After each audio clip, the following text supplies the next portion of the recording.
다음은 김석규 의원님 나오셔서 발언하시기 바랍니다.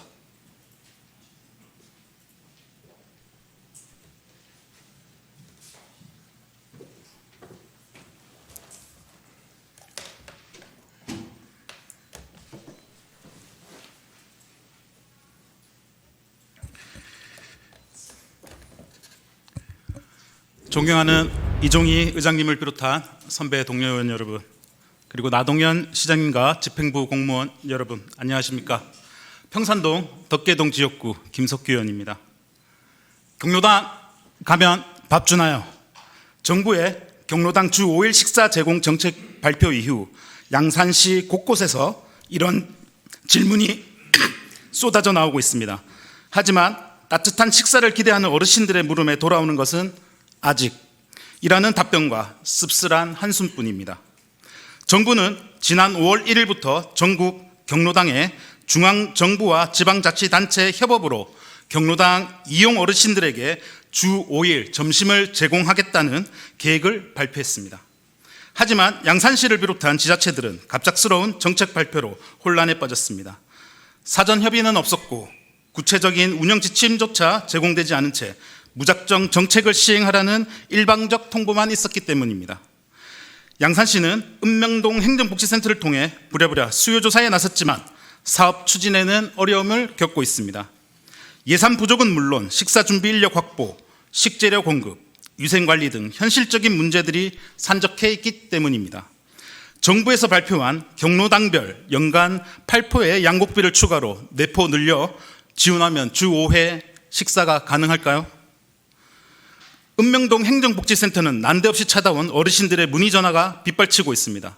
경로당 가면 밥 주나요? 언제부터 먹을 수 있나요? 애타는 질문에도 속 시원한 답변을 드리지 못하는 현장 공무원들의 답답함은 커져만 가고 있습니다. 물론 어르신들의 건강하고 행복한 노년을 위해 경로당 식사 제공 사업 반드시 필요합니다. 하지만 더 큰 문제는 단순히 식사 제공으로는 어르신들의 건강하고 행복한 노년을 보장할 수 없다는 점입니다. 국회 입법조사처는 초고령사회 노인 대상 식사 지원 현황 및 과제라는 보고서를 통해 획일적인 식사 제공 방식에서 벗어나 지역 특성과 어르신들의 개인별 맞춤 지원 체계 구축이 필요하다고 강조하고 있습니다.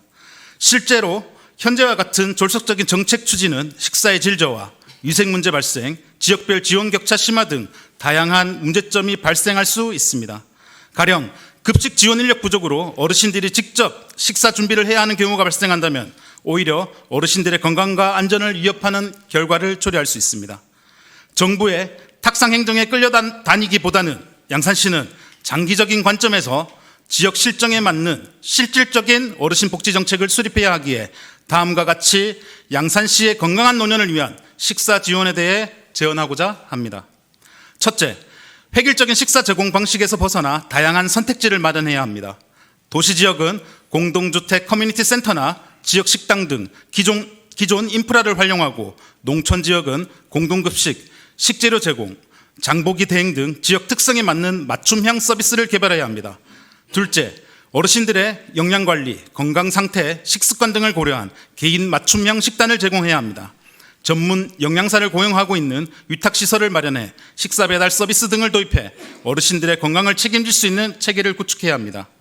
셋째, 충분한 예산 지원과 명확한 운영 지침 마련이 시급합니다. 단순히 양곡 몇 포 더 지원하는 것으로는 현실적인 문제를 해결할 수 없습니다.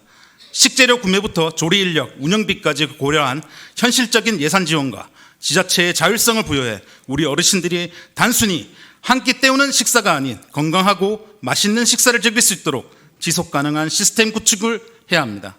마지막으로 장기적인 관점에서 공익형 노인 일자리 사업 또는 사회 서비스형 노인 일자리와 연계해 노인 일자리 창출을 적극 검토해야 합니다. 단순히 식사를 제공하는 것을 넘어 어르신들의 사회 참여 기회를 확대하고 지역사회에 활력을 불어넣을 방안을 모색해야 합니다. 경로당은 어르신들의 쉼터이자 사랑방입니다. 따뜻한 밥 한 끼에 어르신들을 존중하고 배려하는 마음이 담겨 있어야 합니다. 양산시가 진정으로 어르신들을 위한 정책을 펼치길 기대합니다. 이상 5분 자유 발언을 마치겠습니다. 감사합니다. 김숙기 의원님 수고하셨습니다. 자리하시기 바랍니다.